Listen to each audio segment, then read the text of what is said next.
In this particular room, we have the flexibility to create a number of different scenarios.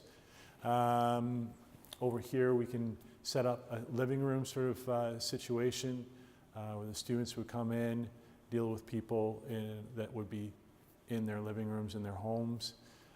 We also have a car, part of a car, where we can do traffic stops, for example, traffic accidents. We can even simulate where the students are using this as their patrol car more in class, but yeah, you would be at the rear of that.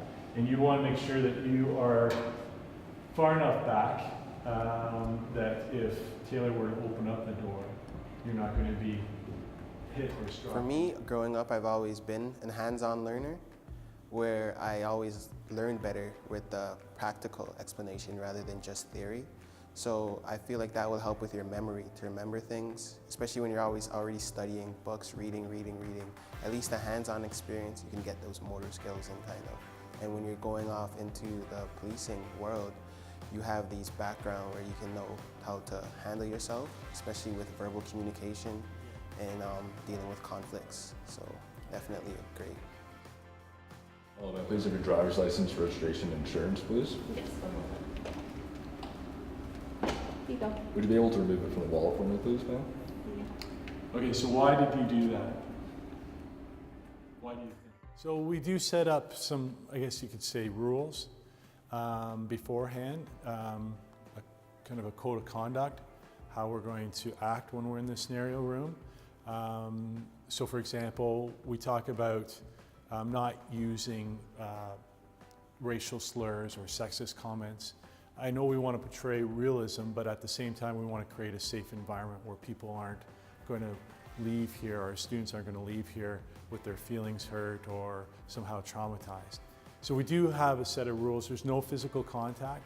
We don't have students taking other students down in arm bars and handcuffing them. This is a room where they can build their communication skills, their oral communication skills, and try to diffuse situations that way. We don't have our students wearing use of force weapons of any kind. It's all about resolving conflict. In my case, when I'm teaching a conflict management class, resolving conflict through oral communication. Watch him. You were responsible for watching him.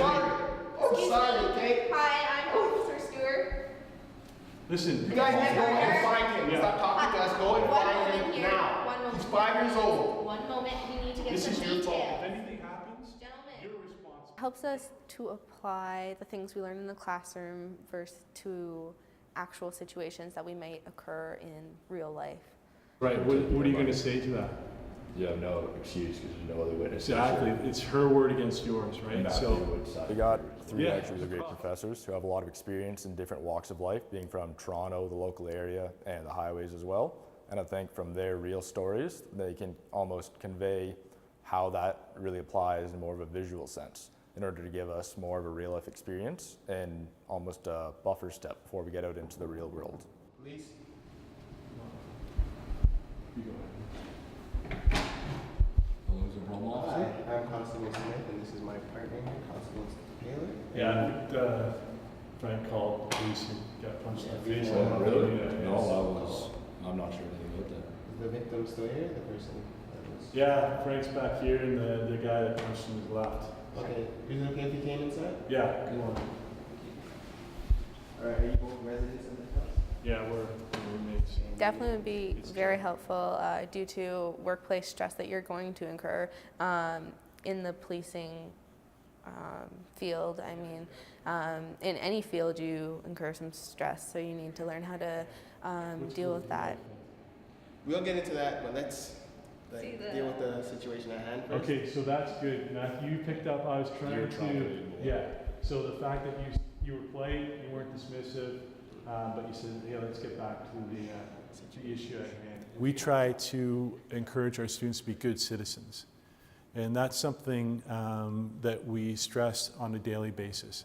Whether it's their behavior in a classroom or outside the classroom, volunteering, being respectful to their fellow students and to faculty is definitely one of those things that we, again, stress upon And not only because it's the right thing to do, but if they have aspirations to become a police officer later on, they're going to have to demonstrate that they've been a good citizen and provide some evidence of that.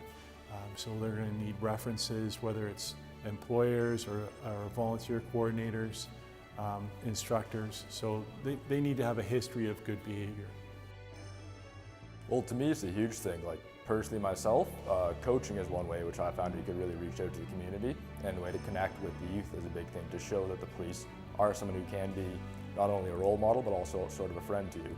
I'm coaching the youth hockey team out here, and also soccer as well, and hope to continue growing that within the community. People say how police officers are supposed to keep the community safe, but I think it almost goes a step further, as to almost make the community feel comfortable in their own home, and which is by volunteering in other programs, and in order to develop a stronger relationship with them. I wanted to be with my friends, doing the parties, going out, but I realized that policing is a career that you need to be out there and showing yourself as a respectable citizen. And you can't always be, going out with the boys, always having drinks. You gotta be more professional. You gotta understand that how you carry yourself is gonna determine if you get a job in the future.